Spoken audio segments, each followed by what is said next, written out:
Myself Ganesh Wahag, working at SBNM Polytechnic, Aurangabad. Today we will going to start online lectures of design of machine element.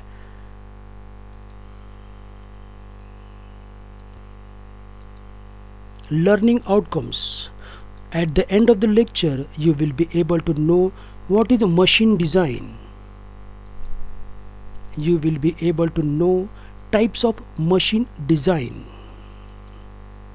You will be able to understand general procedure of machine design. You will be able to understand types of load acting on the machine. What is machine design? Machine design is a subject which deals with plan, construction, modification and analysis of machine elements. यह एक ऐसा subject है जो deal करता है plan के बारे में, हमें बनाना क्या है। एक बार फाइनल हो गया तो हम मशीन को बनाएंगे। बनाने के बाद हम ट्रायल लेंगे। ट्रायल लेने के बाद उसमें कुछ खामियां हैं तो खामियां दूर करेंगे और मॉडिफाई करेंगे और परीक्षण करेंगे। यह सारी चीज़ों को मिलाकर होता है design. New or better machine is one which is more economical in the overall cost of production and operation. नई या फिर अच्छी मशीन उसको कहते हैं जो overall cost of production and operation में बेहतर हो। Types of machine design. There are three types of machine design. First one is the adaptive design, second one is the development design and third one is the new design. एक एक करके समझेंगे. Now first one is the adaptive design. In this type of design we make minor changes in the existing design. In adaptive design only some basic knowledge is required and no special skill or knowledge is required. Design में मामूली बदल करके हम adaptive design बना सकते हैं. Example conveyor belts, bicycle, engines etcetera. Second one, development design. In this type of design, the designer needs considerable scientific training and design ability in order to modify the existing design into a new design. पहले से बनी design को modify करके नई design बनाना उसको कहते हैं development design. Example modification of bikes, cars, television, mobiles etcetera. पहले बाइक में शू ब्रेक होता था, अब डिस्क ब्रेक होता है. यह एक मॉडिफिकेशन है. पहले कार में हाथों से विंडो ग्लास को कोई मैकेनिज़्म से खुला या बंद कर किया जाता था, अब उसकी जगह सेंसर ने ले ली है. ऑटोमेटिक लॉकिंग ऑफ कार, यह एक मॉडिफिकेशन है. टेलीविज़न के बारे में देखें तो पहले टेलीविज़न बहुत वज़नदार थे, अब टेलीविज़न बहुत स्लिम हो गए हैं. मोबाइल का बात करें तो पहले 2G था, फिर बाद में 3G आया, फिर बाद में 4G है. ये है क्या है? ये एक मॉडिफिकेशन है. मोबाइल तो सेम है लेकिन ये अपग्रेडेशन है.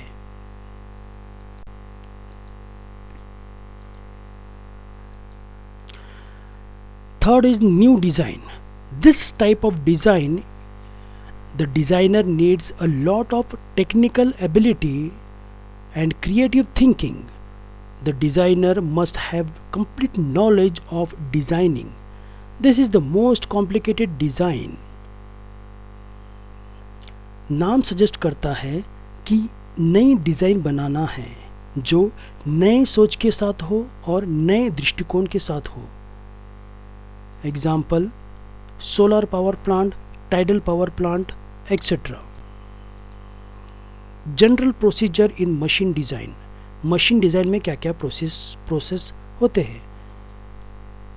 First one is the need, make the complete statement of the problem. ज़रूरत क्या है या हमें क्या बनाना चाहिए। एक एग्जांपल के ज़रिए समझते हैं। हमें वॉशिंग मशीन बनाना है, यह हो गई हमारी नीड या ज़रूरत।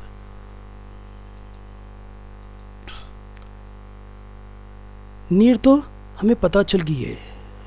फिर बाद में हम मैकेनिज़्म का इस्तेमाल करेंगे। Select mechanism to get desired motion.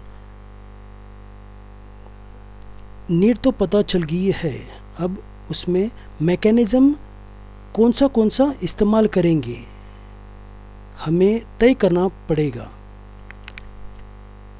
Washing machine में हमें रोटरी मोशन का इस्तेमाल करेंगे या फिर रेसिप्रोकेटिंग मोशन का इस्तेमाल करेंगे या दोनों का इस्तेमाल करेंगे या कोई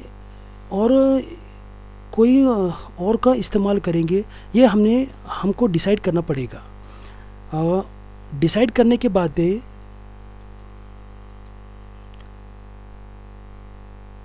एनालिसिस ऑफ फोर्स करना पड़ेगा। Calculate various force.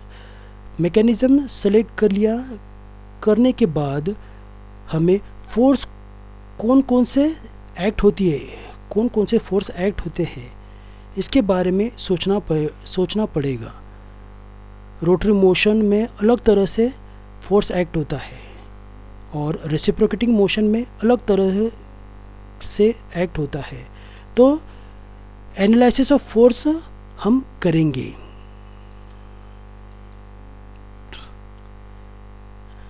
Analysis of force करने के बाद में एक बार एनालिसिस ऑफ फोर्स हो गया तो कौन से मटेरियल सेलेक्ट करेंगे जो फोर्स को संभाल सके, या तो प्लास्टिक का या फिर स्टील का या फिर और कोई। तो मटेरियल सेलेक्ट करेंगे। मटेरियल ऐसा हो जो select material that can sustain the calculated force. Now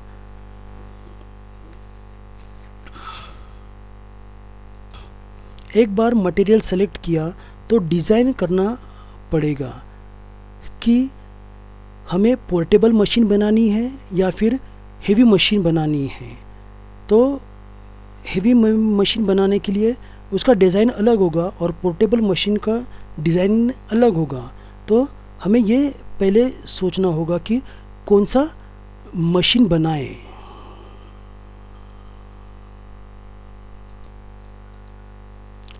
design होने के बाद में मॉडिफिकेशन होगा। Modify to reduce overall cost and improve efficiency. Design होने के बाद में हमें ट्रायल लेना पड़ेगा और उसे यूज़ करके जो खामियां हैं उसे दूर करना पड़ेगा और कुछ मॉडिफाई करना होगा जो ओवरऑल कॉस्ट को कम करे और गुणवत्ता को बढ़ाए। एक बार मॉडिफिकेशन हो गया तो हम डिटेल ड्राइंग की ज़रूरत पड़ेगी, वो भी सभी स्पेसिफिकेशन के साथ। Detail drying of each component with specification, ये ज़रूरी है। एक बार डिटेल ड्राइंग हो गया तो हम मैन्युफैक्चरिंग के लिए प्रोडक्शन में देंगे। ये हो गया complete procedure of general procedure of machine design. तो क्या क्या है, नीड पहले किया, नीड हमें नीड का पता चलना चाहिए। फिर बाद में मैकेनिज़्म का, फिर बाद में एनालिसिस ऑफ फोर्स, कौन से फोर्स अप्लाई होते हैं उसका। फिर बाद में मटेरियल सिलेक्शन ऑफ मटेरियल, ये भी एक इम्पोर्टेंट चीज़ है। फिर बाद में डिज़ाइन करना, डिज़ाइन के बाद में उसको मॉडिफिकेशन करना, मॉडिफिकेशन होने के बाद में डिटेल ड्राइंग करना और डिटेल ड्राइंग होने के बाद में प्रोडक्शन में देना, इसको बोलते हैं general procedure in machine design. Now, types of load acting on a machine element. There are 4 types of load acting on a machine element. Dead or steady load. First one is the dead or steady load. Second one is the variable or fluctuating load. Third one is the impact load, and fourth one is the shock load or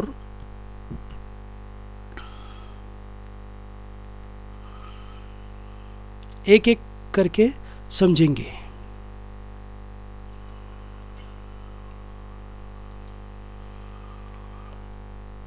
dead load या फिर steady load क्या रहता है? What is dead और steady load? एक example के ज़रिए समझेंगे. यह एक स्टैचू है, स्टैचू ऑफ यूनिटी. इसका वज़न 70,000 kg है. तो ये कहाँ पे एक्ट होगा? Obviously due to gravitational force it is acting downwards. ये नीचे एक्ट होगा. ये 70,000 kg का लोड हमेशा नीचे एक्ट होता है. ये 70,000 kg is the magnitude and the direction क्या पे एक्ट हो रहा है? The direction is vertically downwards, नीचे एक्ट हो रहा है. अब मुझे बताओ कि ये लोड कभी ऊपर की तरफ एक्ट होगा क्या? नहीं, ये हमेशा नीचे की तरफ ही एक्ट होगा ड्यू टू ग्रेविटेशनल फोर्स. तो ये ऐसा लोड है जो मैग्नीट्यूड और डायरेक्शन में चेंज नहीं होता है. उसको बोलते हैं डेड और steady load. The load is said to be dead और steady load when it does not change in magnitude and direction. Magnitude और डायरेक्शन में कोई चेंज नहीं होता है. उसको बोलते हैं डेड और स्टेडी लोड.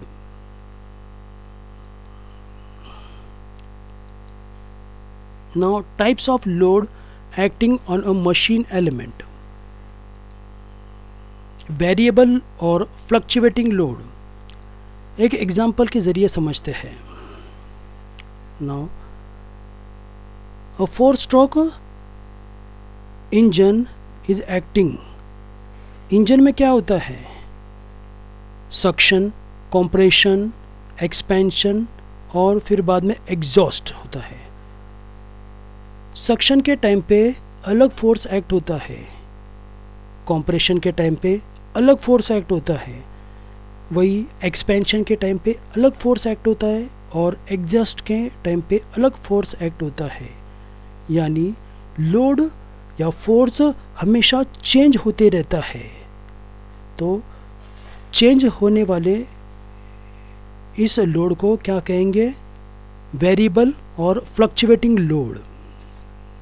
तो इसका डेफिनेशन क्या हो गया? A load is said to be variable और fluctuating load when it changes continuously. हमेशा चेंज होते रहता है, कांस्टेंट नहीं रहता है, इसीलिए वेरिएबल और फ्लक्चुएटिंग लोड इसको कहते हैं. Next, impact load. एग्जाम्पल के ज़रिए समझते हैं. एक बैट्समैन है जो कि बॉल को हिट कर रहा है, उसे मार रहा है. बॉल स्टेशनरी नहीं है, वह तेज़ी के साथ आ रहा है. जब बैट्समैन हिट करता है उसे इम्पैक्ट लोड कहते हैं. तो ये डेफिनेशन क्या हो गया? Load is said to be an impact load when it is applied with some initial velocity. है इनिशियल वेलोसिटी उसकी ज़ीरो नहीं रहती है, कुछ ना कुछ तो होती है. उसको बोलते हैं इम्पैक्ट लोड।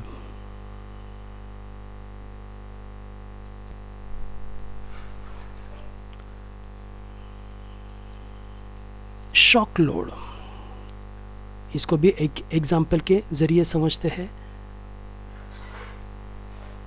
एकदम से या फिर अचानक से जब लोड एक्ट होता है उसको कहते हैं shock load.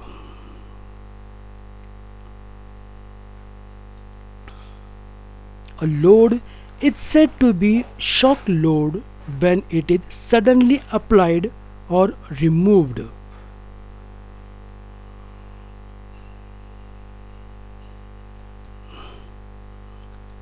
That's all. Thank you.